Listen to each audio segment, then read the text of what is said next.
What is up, everybody? My name's Kyle. I want to be your guide. I'm a fan. I freaking love fantasy basketball, right? And I want to be your guide throughout the rest of the season to help you win your league or leagues, right? Hopefully, you're in multiple leagues. I could never do just one. I'm in 11 different leagues now, 10 paid. Just I got to have more and more and more, right? So I've been doing this since 2004. That's 19 years of playing fantasy basketball on Yahoo on different platforms as well. I'm diamond rated on Yahoo in the top 1 percentile, right? So what I'm passionate about is this. And I want to help you guys win your league and have some fun doing it. And you might notice who I've got in the background right here. And this is video number 2, right? So production is going to get better, right? But this right now is all about the content and who are we looking to add for tomorrow's games, right? It's going to be tomorrow, Thursday, the 28th, right? So hopefully you watch this tonight or you watch it in the morning and you can make same day ads. Tonight, I'm bidding on guys or, players that I'm interested in. I'm going to show you who those players are, right now as we pop in and look at my leagues and figure out kind of what we want to do, how we want to strategize, what are the best ways to do that. So I'm going to make videos later on about kind of, overall strategy. But right now, the best thing that can really help you is who we're going to pick up for tomorrow, right? And this is all about I'm trying to win this week. I think of everything in week-long increments. So a key thing we're going to look at is how many games these guys have the rest of the week. Try and get a guy with the most games, obviously, because if you don't drop him, he's going to be on your team. So I'm going to share my screen with you so we can actually dig in and look at, who we're actually talking about. And going back to my first video that I posted 2 nights ago, where I recommended short video, not my finest, but it was a first. I just want to get some content out there. Same with tonight, just trying to get content out there so it's valuable for you guys.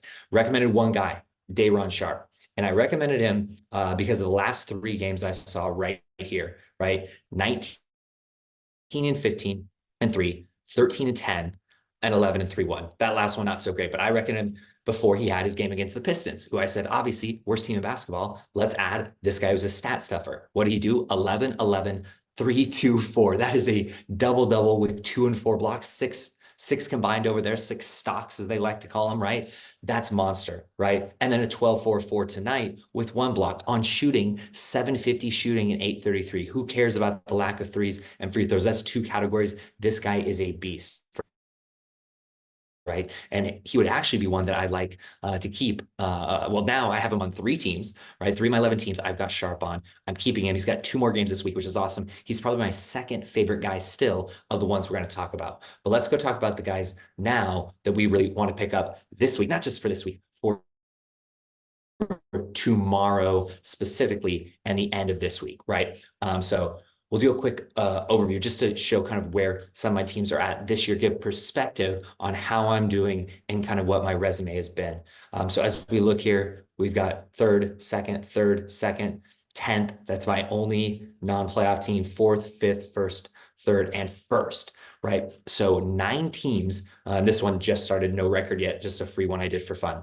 But we're talking 9 teams, 10 teams, 9 of them in playoffs right now. Right. But let's dig into the guy that I have in my background. One of my favorites, electric hair, crazy dude. That's Jeremy Sochan. Right. And I love the guy's hair. I don't love that he plays for the Spurs and I love this picture though. He switched up his free throws because he was so bad shooting free throws two-handed. He switched, so now he shoots free throws one-handed, and he's actually has a better percentage than when he was shooting two-handed, which is crazy. But I'm going to pop into this team because I've got one ad left, right? And what I want to use that on is Mr. Sohan, and I want to show you why right now. So I'm going to pop over here, and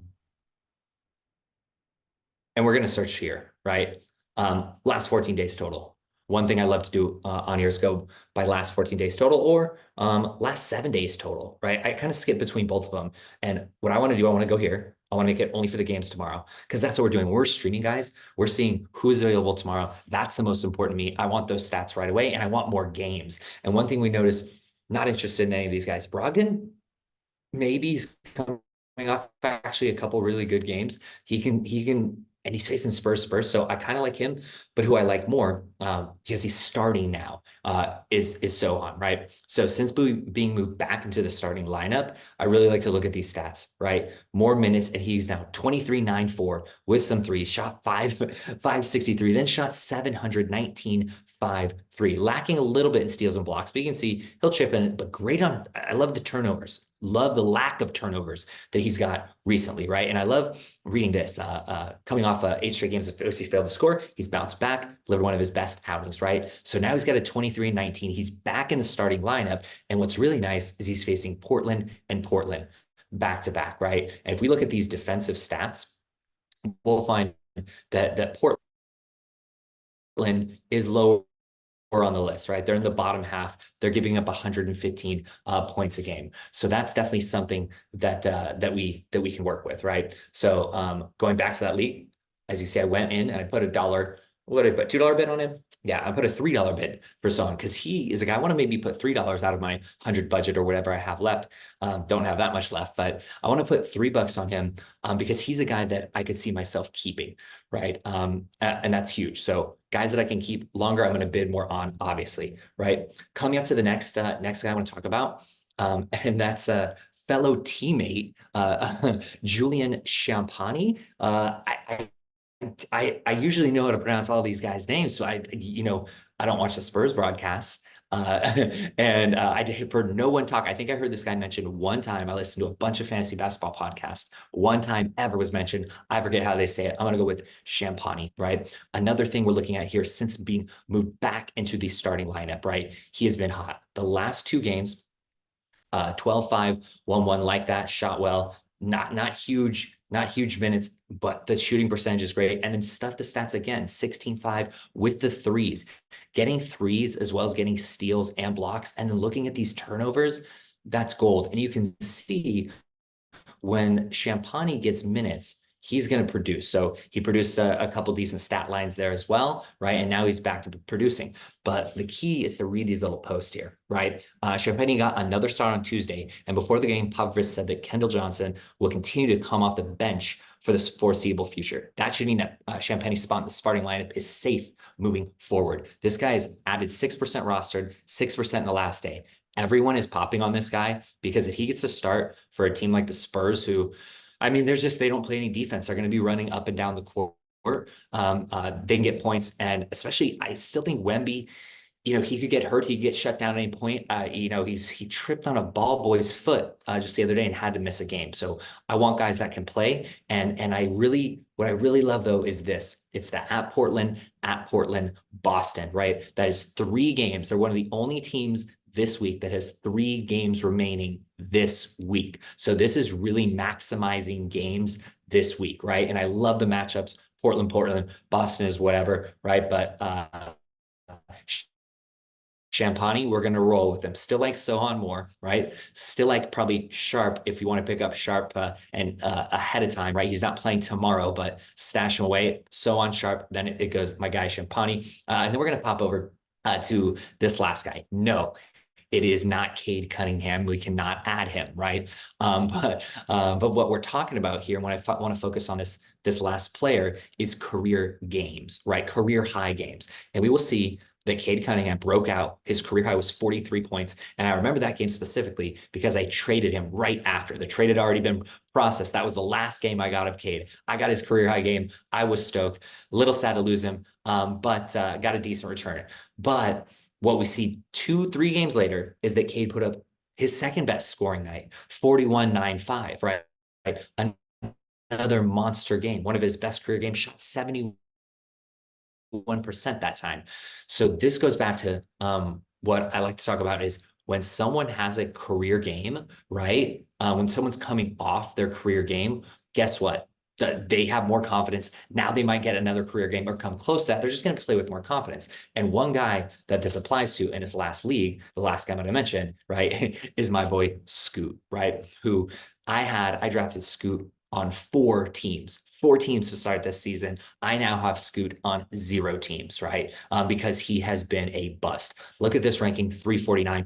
He got hurt, obviously, and then he's just not good, right? He just hasn't been great. But again, with Scoot, he's got 2 games back-to-back coming up. They're both against the Spurs, right? Which I really like. And here's the thing, he's coming off his career game. He's coming off 17 and 11, career high in assists, third, fourth highest in points. That is a monster game, right? No steals, no blocks. Maybe we can improve there. Cutting down on the turnovers the last 3 games, 1-2-1. We like that, right? But now he's playing against a team that gives up a lot of turnovers, 15 and a half. That's what the Spurs are, right? So he gets back-to-back games against them. I really like the potential of Scoot to kind of emerge and have this confidence, right? That he can now hang and put up these big numbers. He's a very confident guy, so to see him just lack confidence and not be great most of the year, hopefully this kicks in a gear. 3 guys we talked about. Jeremy Sochan, that's my number 1 ad. Champagnie, Julian Champagnie, his teammate on the Spurs, that's my number 2 ad. They both have 3 games this week. I think there's only 2 or 3 teams that have 3 more games the rest of the week. And lastly, it's going to be my guy right here, Scoot Henderson. Thank you so much for watching, guys. I'm looking forward to putting out a bunch more content in a much different format coming up that is more user friendly or just more enjoyable. But I love doing this. I love fantasy basketball, and I'm excited to see if I can help you guys make the playoffs, right? Like I said, 9 of my 10 teams are in there. That's what we want to shoot for, making the playoffs and setting yourself up for success to win a championship after that. Get that bye, get that first round bye by getting that 1 or 2 seed, and add Jeremy Sochan for 3 games the rest of the week. Get him tomorrow. Bid, as you saw, I'm bidding $3 for him in one league. I'm going to bid 2 or 3 in another for him. So if you're in a bid format, I'd say he's at least worth $2 or $3 because he's going to put up some big numbers the rest of the year. Awesome. Peace out, guys. See ya.